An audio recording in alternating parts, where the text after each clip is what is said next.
দেশ হয় না, সর্দার ইতিহাসে সর্দারের কাছে রাখছে। গজব করে বলেছিল, কই আলাইতাম রে টেহা রাখা। হেতারে কইছে, হেতারে তুই এখন এত টেহা লইয়া বাদ যাইতে পারতি না, আমার কাছে রাখা যা।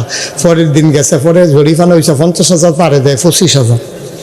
তো কই কি তো টেহা না 50,000, তুমি দি 25 দাও। আদা মস্করা হয়েছে, কেমনে যে মেলটারে সাইজ করছি আমিও না কইতাম, তুই কি বুঝবি?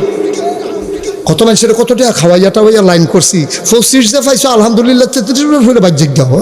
কি হল ভাই, আলহামদুলিল্লাহ। আরেক সর্দারের কাছে গেছে, কয় কত দিছে, কয় 25, কয় তো ফাইছ বুঝ দিয়া দিছে তার টেবিলে পাইছে। তার 50,000 টাকাতে 25,000 নাই, সকলে মিললে একমত হয়ে গেছে গা 25,000 টাকা হোটেলে বইয়া বইয়া চা খায় আর ভাগ হইতে আছে। তে চাইয়া রয়েছে 3টার মতো, কিছু করার নাই তো হয়নি এই কারবা। আমরা রেগুলার বোধ হয় না, আমরা রেগুলারটা কইলাম আর কি। না না আও না,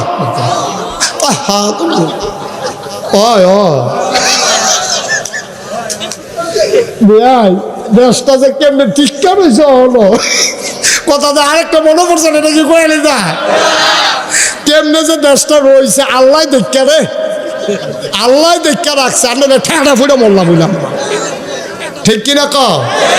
আমরা দেশটা যে কেমনে ঠিককা রয়েছে এটা আল্লাহ ছাড়া কেউ জানে না। হাতে রিক্সা চালা, কিতা চালা, রিক্সা চালান না বেটার বউয়ে খালি প্রত্যেক দিন গানের গানের করে 2 ঘন্টা খেত করতেন পারেন না? 2 ঘন্টা খেত করলে 2 লাখ খেয়ার হয়, 2 লাখ ধান হয়। মানুষ সকলে ধান লাড়ে সারে, ধান সিদ্ধ করে ফিডা খায়। আমার কি খারাপ লাগে, 2 লাখ খেয়াল লইতাম পারি না, শৈল কুট করে না, কিচ্ছু না। 2 ঘন্টা খেত করবেন, তে জ্বালায় বউয়ের জ্বালায় 2 ঘন্টা খেত করছে, লাগানোর বেলা লাগাই দিয়েছে। তে গিয়ে রিক্সা চালাইতে খেতে যাবো কমলা। এর ভিতরে গিয়া ক্ষেতের ভিতরে দলে ধান গাছে আর দলে সমান সমান প্রতিযোগিতায় দলে জিতছে।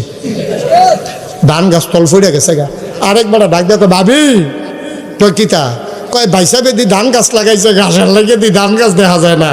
তোকে আচ্ছা যাই হোক, তে খাইতে আইসে পরে কয়, আপনি গৃহস্থ করছেন দেখে আপনি রাগ হইয়া খেতের কান্দার যান না, আপনি যে এরকম কহ আমি খবর পাইছি হুদাবিলা ঘাস আর ঘাস এ তামটারি দিয়ে হইতো না, হুদ্দুদি থাক ধান গাছটি গাছের সিফাত করে মরে যাই কে বালা। এর ভিতরে বিডি কই কে রে, কই লেবারের রুস কত হুঁচনি খাওয়াইয়া বুলার দ্বারা দিয়ে হুটকি দিয়া খাওয়াইয়া 1000 টাকা, তো ধান ফাইবা কয়টা? এটা হুদ্দুদি হইতো না, থাক কিনা গৃহস্থী তোমার আল্লাহ ধান কিনা দেন, ফিডা খাইও, তারপরে হয়তো মাতনের দরকার নাই। এই ভিডিও আমার কাছে বুদ্ধি আছে না, আপনি তো বিড়িতির বুদ্ধি কোন সময় নেন না। আমার কাছে বুদ্ধি, কয় কি বুদ্ধি? কারণ উত্তর ফাটার করিম স্যার মুখ লাগে, এবারে ক্ষেতের কান্দাটাতে একটা গুড়ন দিয়ে আনতেন ফাটের নিতে। করিম স্যার বাদ দিয়া কয়, চাচা ওই আপনারা বউয়ে ফিডা বানাইছে, কইছে 2 লাখ খাইতেন। আগে কইছি না, নাস্তা খাইয়া লাইছি ল যাই। তো এতে আনন্দের কথা রাস্তা দিয়ে আনছে ক্ষেতের মাইকে দিয়ে, এই ক্ষেতের লাইলে দিয়ে সাইডগুলো যাতে ঘুরে বাইতাই আনো। বেড়া কয় কি তারে, তুই এই ক্ষেতের সাইডগুলো তো গুরুস করতে, কয় দান্ডি লাগাইছিলাম। কহ তুই কি গৃহস্থিও করছ? কয় না চাচা এমনি ওই আপনার বউয়ে কয় 2 ঘন্টা লাগাইছিলাম আর কি। কয় তো এইটা কি তোর ক্ষেত? কয় হ। আর এটা কিতা করছ? ধান গাছে ঘাসে দিয়ে একটা ফেস্তাই গেছে, কয় এটা লেগে তো আপনার আনছি। এবার কতক্ষণ সাইয়া থেকে কয়, আমিও তো চিন্তা করতেছি এত ঘাসের ভিতরে ধান গাছটি রইছে কেমনে। মুখ লাগানোর কথা আছিল, ঘাসও লাগাই দিছে, ধান গাছও। গাছটি আলগি দিয়ে উঠছে, ধান গাছটি উল্টে হয়ে গেছে কতক্ষণের ভিতরে। আমিও তো কই এত তাদের ভিতরে দিয়ে আপনার তারা রইছে কেমনে রে।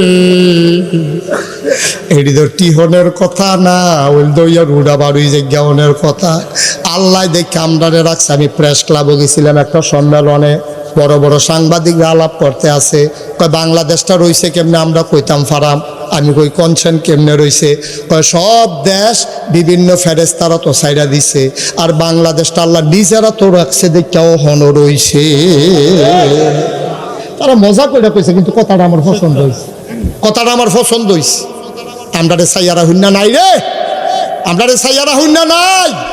আমরা যেটারে বেড়া দিই এই বেড়ায় খাত খাইয়ালায়, ঠিক কিনা কও?